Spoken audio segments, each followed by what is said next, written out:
A reading of the third Psalm. O Lord, how many are my foes?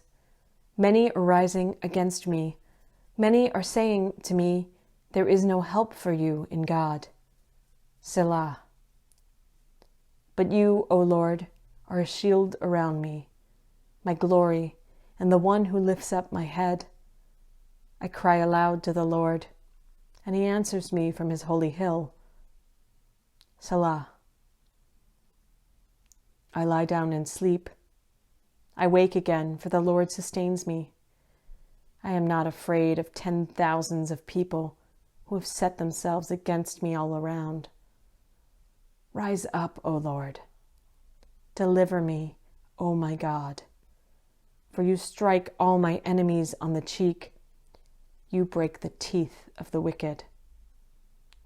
Deliverance belongs to the Lord. May your blessing be on your people. Selah. In March of 2020, I was one of those people who thought I was going to have a very productive pandemic. I didn't think it would be productive on the global level. I knew it would be a tragedy for many of us and all of us. But on a smaller level, like in my own home, or at least in the amount of time I would be confined in my own home, I anticipated being very productive, or at least very busy. Everything was happening in one place, on one platform, Zoom, and so I never had to leave any space for anything. I didn't have to leave space for travel, for transitioning from one conversation to the next, no space for small talk, not even space for meals. I just ate at my desk and just kept going every hour on the hour. I worked with an urgency of a chipmunk hoarding acorns. It was the way that I knew I would survive this time. Pretty typical, maybe for a white person in the United States, pretty typical, maybe for a pastor.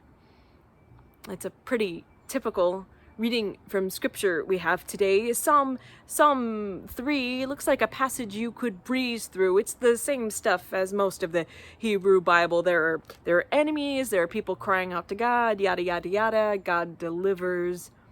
At least that's the case if you're reading the passage the way that Westerners have been taught to read. No space, just read straight through as a way of gathering information and getting to the end. Very productive. But the original audience didn't receive this text as a means of productivity. Scripture, especially the Psalms, are meant to be read as a way of praying. So let's hear Psalm 3 again. O Lord, how many are my foes? Many are rising against me. Many are saying to me, there is no help for you in God. Selah. But you, O Lord, are a shield around me, my glory, and the one who lifts up my head. I cry aloud to the Lord, and he answers me from his holy hill. Selah.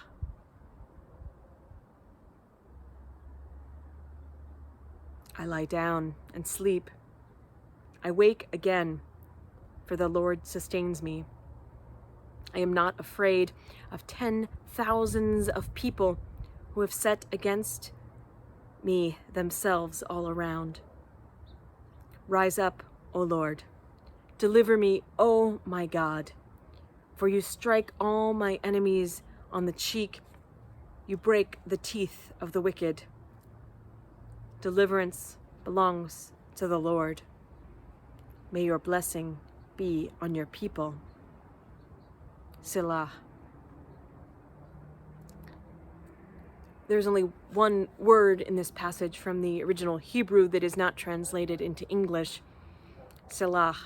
It's not translated in part because rabbis and other scholars argue that there's no one meaning to this word, but it is a pause. The reader is to leave space after the word Selah. I confess, I'm not very good at pausing.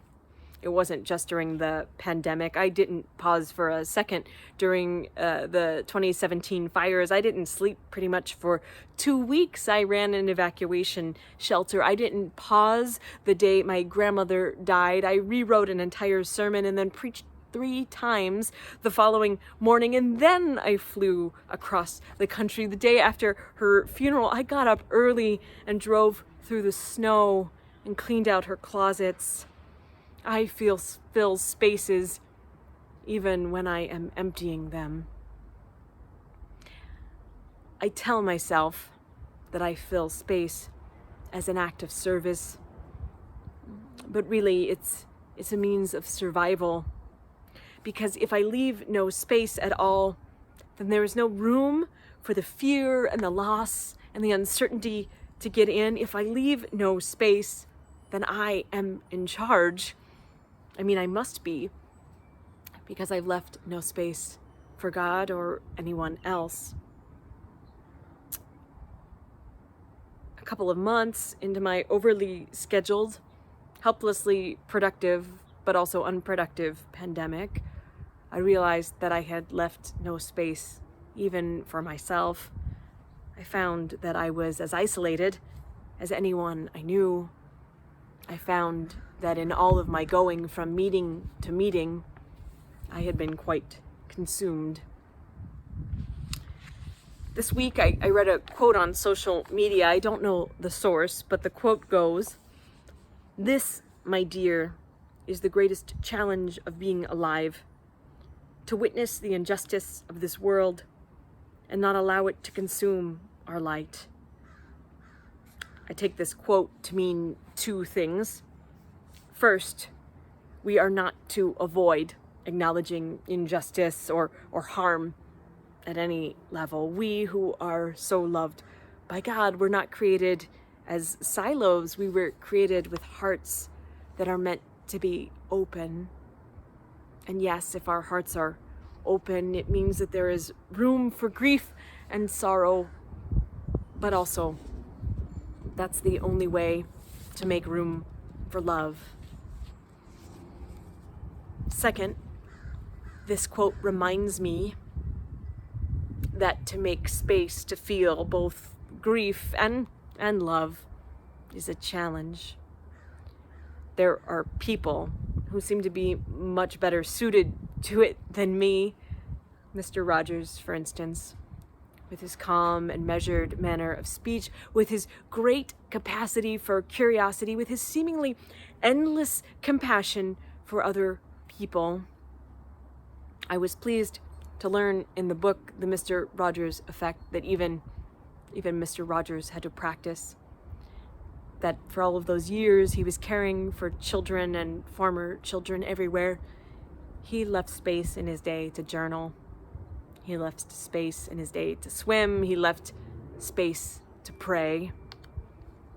The difference between those practices and my pandemic plan is that while I was seeking to survive, I think Mr. Rogers was seeking to live, because that's what it means to be truly alive.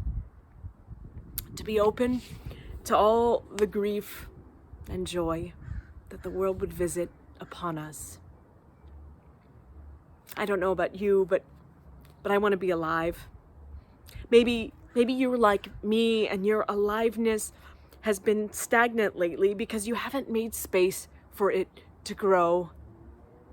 If so, how about we make that space together? How about the next time I have a quiet moment, I won't immediately reach for my phone and check my work email. I won't immediately dive into the next project.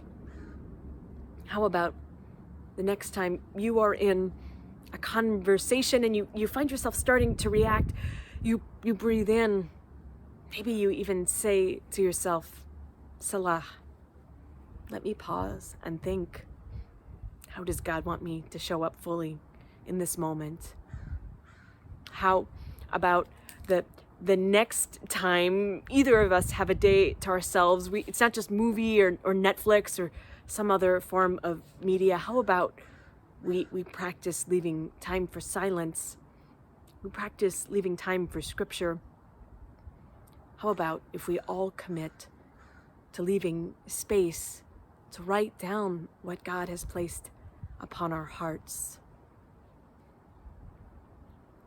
The good news is that even as I have tried to shove her out, God is still here. And that as long as there is breath in our lungs, there is aliveness for us to have. The good news is that God is present here in this aliveness, just waiting to transform us into more compassionate and loving and alive people. God is waiting to show us the way toward forgiving ourselves and others. God is waiting to offer us grace. God is waiting. All we have to do is make the space for God to enter in. Selah.